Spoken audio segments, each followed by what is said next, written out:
Mumbai Tug brought to you by Sunny's World. Pune's Pride Sunny's World, life in Funshine. Resort weddings, events, restaurants, adventure wellness. Sunny's World, perfect destination for every occasion. Maharashtra देशात अनेक ठिकाणी खास करून महाराष्ट्रामध्ये दुष्काळी परिस्थिती येणार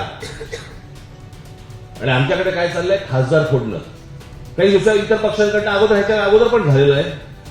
याला निवडणूक पण ना मी खायला आम्ही बसलो असताना मी म्हटलं बरं झालं त्याला आपले खासदार निवडून आले.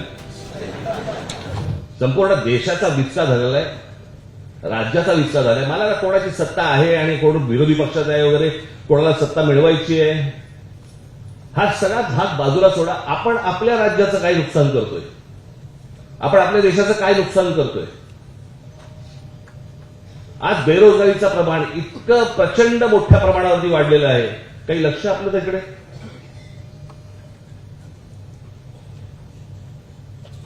आज अजून पाऊस पडलेला नाहीये. महाराष्ट्र देशात अनेक ठिकाणी खास करून महाराष्ट्रामध्ये दुष्काळी परिस्थिती येणार आणि आमच्याकडे काय चाललंय खासदार फोडणं, आमदार फोडणं, नगरसेवक फोडणं. आमची सत्ता कशी टिकेल, वाटेल तेवढे पैसे आम्ही द्यायला तयार आहोत. माणसं विकली जात आहेत.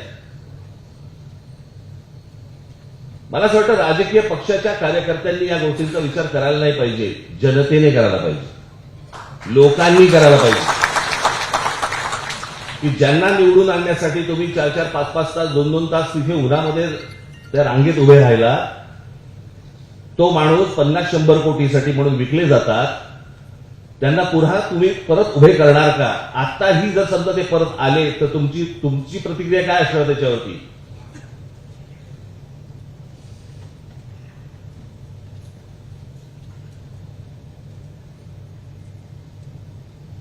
एक जुनं वाक्य आहे ते, स्वाभिमान मेला ना की उरतात फक्त जिवंत प्रेत.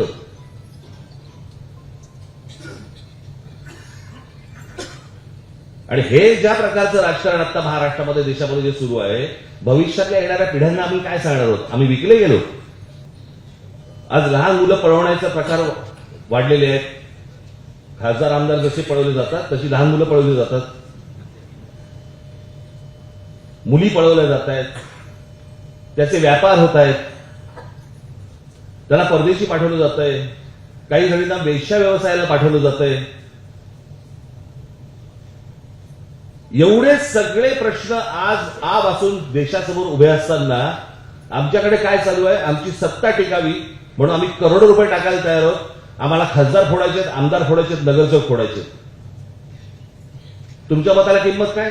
0. कोण तुम्ही, कोण नाही. रांगेत उभं राहा, मेंढरासारखे मतदान करा, मोकळे व्हा. आज हे भारतीय जनता पक्षाकडनं सुरू आहे, उद्या दुसऱ्या पक्षांकडनं सुरू होईल. काही दिवसा इतर पक्षांकडनं अगोदर ह्याच्या अगोदर पण झालेलं आहे. याला निवडणूक पण ना मी खायला आम्ही बसलो असताना मी म्हटलं बरं झालं त्याला आपले खासदार निवडून आले.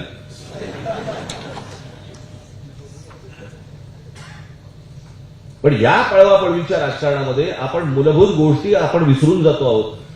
आपण महाराष्ट्राचं अस्तित्व विसरून जातो आहोत, महाराष्ट्राचा स्वाभिमान विसरून जातो आहोत, महाराष्ट्राची परंपरा विसरून जातो आहोत, देशाची परंपरा विसरून जातो आहोत.